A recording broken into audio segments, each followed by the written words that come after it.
Parade grounds నుంచి 500 మీటర్స్లో ఉన్నటువంటి శ్రీ కామకోటి సర్వేశ్వరాలయానికి వచ్చానండి. ఇది ఒక సందులో ఉంటుంది. ఇలాంటి పీస్ఫుల్ ఏరియాలో ఉంటుందన్నమాట. ఈరోజు అక్షయ తృతీయ సందర్భంగా ఈ టెంపుల్కి వచ్చాను. ఇది ప్రవేశ ద్వారం. నేను ఈ ద్వారంలో నుంచున్నాను, లోపలికి వెళ్తున్నాను. రండి మీరు కూడా నాతో పాటు. ఇలా ఉంటుందండి. ఫస్ట్ ధ్వజస్తంభం దగ్గరకు వచ్చేసాను నేను. ఎంట్రన్స్లోనే ఈ ధ్వజస్తంభం ఉంది, అక్కడికి వచ్చేసాను. శివాలయానికి ఎదురుకుండా ఉందండి ఈ ధ్వజస్తంభం. ఇదిగోనండి, ఈ గోడలు, ఆలయం గోడలు ఇలా డిజైన్ చేయబడి ఉన్నాయి. ఇంకొక ధ్వజస్తంభం అక్కడ ఉంది, చూసారు కదా. ఇంకొకటి, ఇదంతా కూడా గోడలు. ఇలా ఇదొక ధ్వజస్తంభం. ఇక్కడ ఎంట్రన్స్కి లెఫ్ట్ అండ్ రైట్ సైడ్ కాలభైరవుడు, వీరభద్రస్వామిని ప్రతిష్ఠించి ఉంచారండి. రైట్ సైడ్కి కాలభైరవుడు.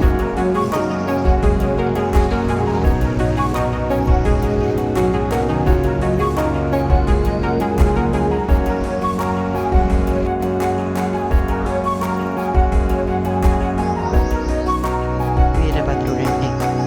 లెఫ్ట్ సైడ్కి ఎంట్రన్స్కి రైట్ అండ్ లెఫ్ట్లో రెండు విగ్రహాలు చిన్న గ్లాస్ బాక్స్లో పెట్టేసి ఉంచారన్నమాట.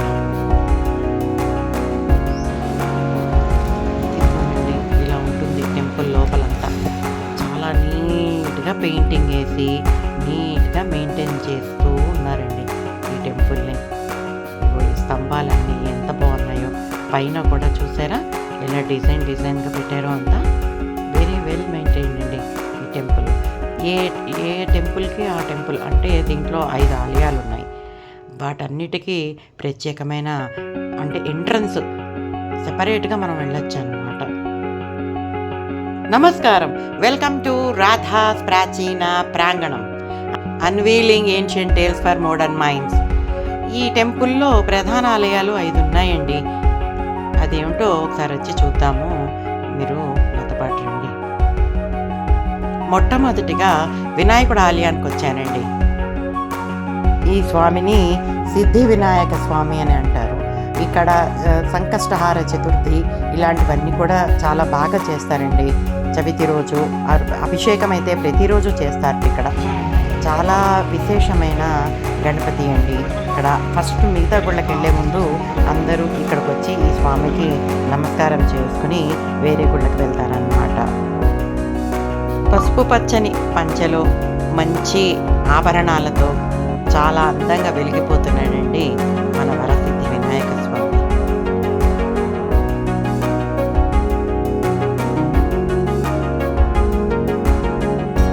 ఏనుగు తొండంతో ఉన్నా సరే చూసే కొద్దీ చూడాలనిపించే దేవుడండి ఈ గణపతి.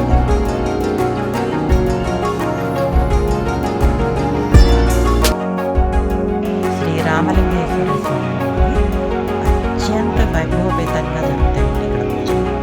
మాస శివరాత్రి కానీ, కార్తీక మాసం కానీ, ప్రతి సోమవారం కానీ చాలా బాగా చేస్తారండి ఇక్కడ పూజలు అయితే. కార్తీక మాసం అయితే ఇంకా చెప్పక్కర్లేదు, చాలా బాగా చేస్తారు ఇక్కడ.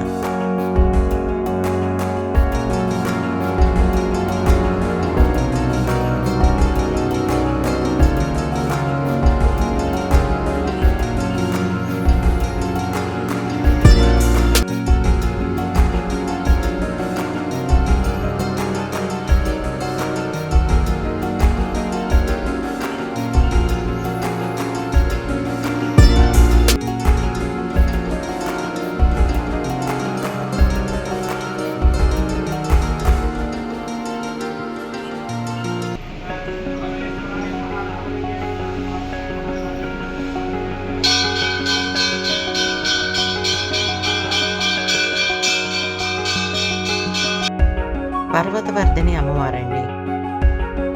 ఇవాళ చీర నేనిచ్చింది కట్టారు, ఆ అదృష్టం నాకు దక్కింది. అయితే అయితే ఈ అమ్మవారికి మంగళవారాలు, శుక్రవారాలు రాహుకాలం టైంలో రాహుకాలం పూజలు చేస్తారండి. చాలా బాగా చేస్తారు. చాలామంది భక్తులు వచ్చి ఇక్కడ ఆ పూజ చేసుకుని వెళ్తారనమాట. అంటే 4 వారాలు కానీ 6 వారాలు కానీ అలా మొక్కుకుంటారు. వివాహాలు కావాల్సిన వాళ్ళు, జాతక దోషాలు ఉన్నవాళ్ళు, అలాంటి వాళ్ళందరూ వచ్చేసి ఇక్కడ రాహుకాలం పూజ చేయించుకుంటారండి. మంగళవారము మధ్యాహ్నం కూడా ఉంటుంది, శుక్రవారము పొద్దున ఉంటుంది కదా, ఆ టైంలో వచ్చి ఇక్కడ పూజ చేయించుకుంటారనమాట. అంతేకాకుండా అమ్మవారికి విశేషమైన పూజలు ప్రతిరోజు ఇంచుమించు అభిషేకం చేస్తారండి. చాలా ప్రత్యేకమైన అలంకారాలు ఇవన్నీ కూడా చేస్తారు. దసరాల్లో చాలా వైభవపేతంగా చేస్తారు. అలాగే కార్తీక మాసం కూడా చాలా ప్రత్యేకమైన పూజలు చేస్తారు.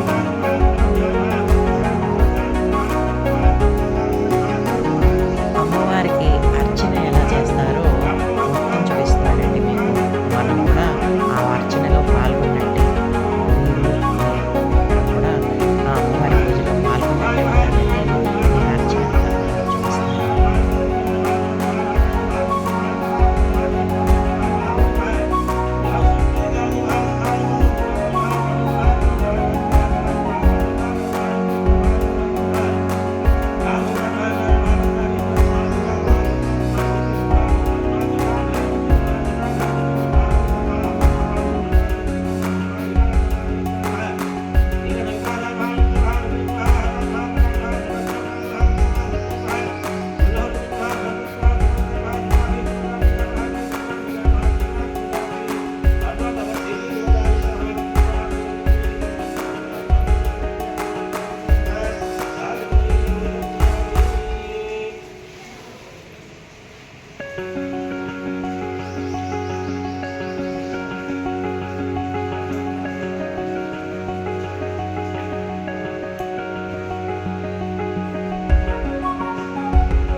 శ్రీదేవి భూదేవి సమేత శ్రీ ప్రసన్న వెంకటేశ్వర స్వామి అండి. ఈ స్వామికి అభిషేకాలు, అర్చనలు విశేషంగా అసలు ఇక్కడ నిత్య కళ్యాణం పచ్చతోరణంలో ఉంటుందండి. అంతేకాకుండా తిరుప్పావై చేస్తారు. ప్రతి నెల శ్రవణ నక్షత్రం రోజున స్వామివారి కళ్యాణం చేస్తారు. అంతేకాకుండా ప్రత్యేక తిథుల్లో రకరకాల అలంకారాలతోటి పూలది సేవ అని చెప్పేసి మొత్తం అంతా, అంటే ఆయన కాస్ట్యూమ్ మొత్తం పువ్వులతో చేస్తారండి. అసలు కళ్ళు సరిపోవన్నమాట చూడడానికి, అంత వైభవపేతంగా ఈ స్వామివారికి చేస్తారు. నాకైతే ఈ స్వామిని చూస్తే ఒక రకమైన మనశ్శాంతిలాగా వచ్చేస్తుందండి. చాలా అద్భుతంగా ఉంటుంది ఈ మూర్తి. శ్రీదేవి భూదేవి ఉన్నారు. ఆ ఎంట్రన్స్కి అటు ఇటున జై విజయాలు ఉన్నాయండి. అలాగే దీనికి ఎదురుకుండానే గరుత్మంతుడు ఇచ్చి ఉన్న గుడి ఉంది, కనిపిస్తుంది మీకు, చూపిస్తాను.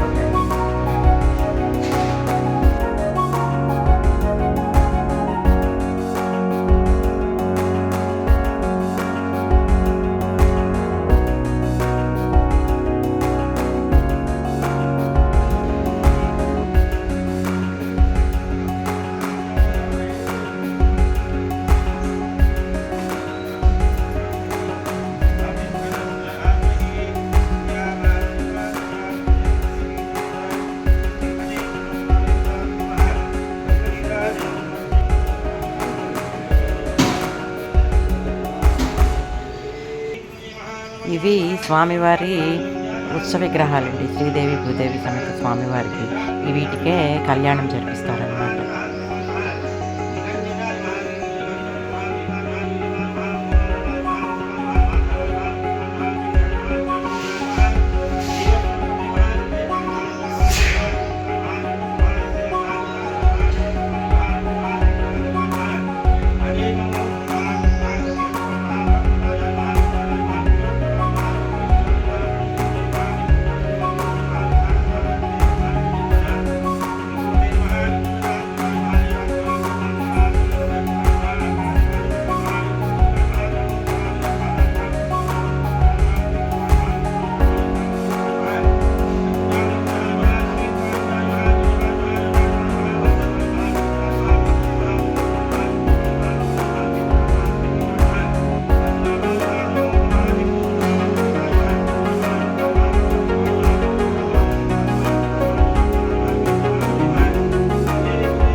శ్రీ జ్ఞాన సరస్వతి అమ్మవారండి.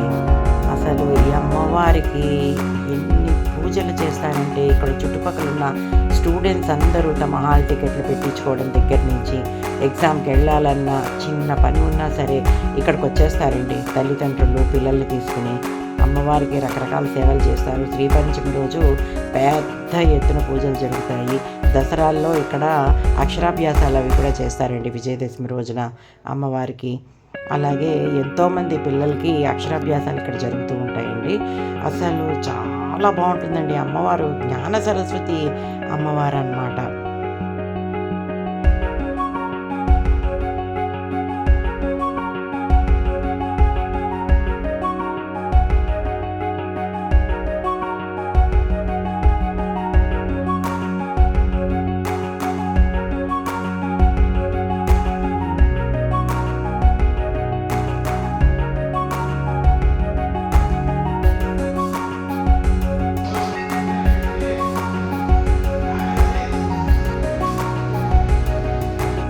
లోపలంతా ఇలా ఉంటుందండి.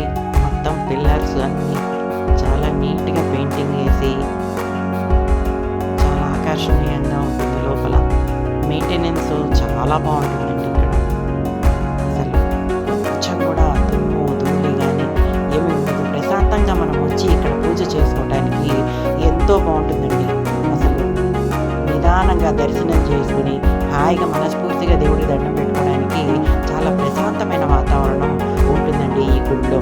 నిరంతరం కూడా ఎప్పుడూ ప్రసాదాలు పెడుతూనే ఉంటారండి. పొద్దున సాయంత్రం కూడా మంచిగా ప్రసాదాలు అవి పెడతారు. వెరీ వెల్ మెయింటైన్డ్ టెంపుల్ అండి ఇది. Metro station parade ground metro స్టేషన్కి చాలా దగ్గరండి ఇది. యాక్చువల్లీ వాకబుల్ డిస్టెన్స్ అని చెప్పచ్చు. వెస్ట్ మారేడుపల్లి ఏరియా అంటారు దీన్ని. సందులో ఉంటుంది. మొత్తం టెంపుల్ చుట్టూతా చూడండి అన్నీ చుట్టూ తిరుగుతూ ఉన్నానన్నమాట. మేధో దక్షిణామూర్తి ఒకటి ఉందండి. అలాగా వినాయకుడి గుడి దగ్గర వినాయకుడిది, శివుడి గుడి దగ్గర లింగోద్భవుడు. అలాగా గుడి చుట్టూతా మొత్తం ఇలా గ్లాసెస్లో పెట్టి అదిగోండి వినాయకుడి గుడికి వెనకాలన్నమాట. ఇది బ్యాక్ సైడ్ వినాయకుడి విగ్రహం చూసారు కదా. ఇలాగ అన్ని గ్లాసెస్లో పెట్టి నీట్ మెయింటెనెన్స్ అండి. చాలా అది మేధో దక్షిణామూర్తి. ఇక్కడ కూడా ప్రతిరోజు పూజలు చేస్తారండి. ప్రత్యేకంగా పూజలు చేసుకుంటారు. ఈ శివాలయానికి వెనకాల ఇది ఈ లింగోద్భవం అని చెప్పేసి చూడండి. అది గుడిలాగా అలా ఉంటుంది. గోపురం లాగా ఉండి కింద గ్లాస్ డోర్స్లో పెట్టేశారనమాట బంగారు విగ్రహాలు. ఇదిగోనండి కాలభైరవుడు, వీరభద్రస్వామి అండి. వీరభద్రస్వామి, నాగేంద్రుడు, నాగప్రతిమలు, సుబ్రహ్మణ్యేశ్వర స్వామి అనమాట. ఇక్కడ కూడా మంగళవారం పూట పూజలు జరుగుతూ ఉంటాయండి. ప్రదక్షిణలు చేసేవాళ్ళు చేస్తూనే ఉంటారు. అదండి మన వీధి గుడి. వచ్చే సంచికలో మరొక గుడితో కలుద్దాం. సెలవు.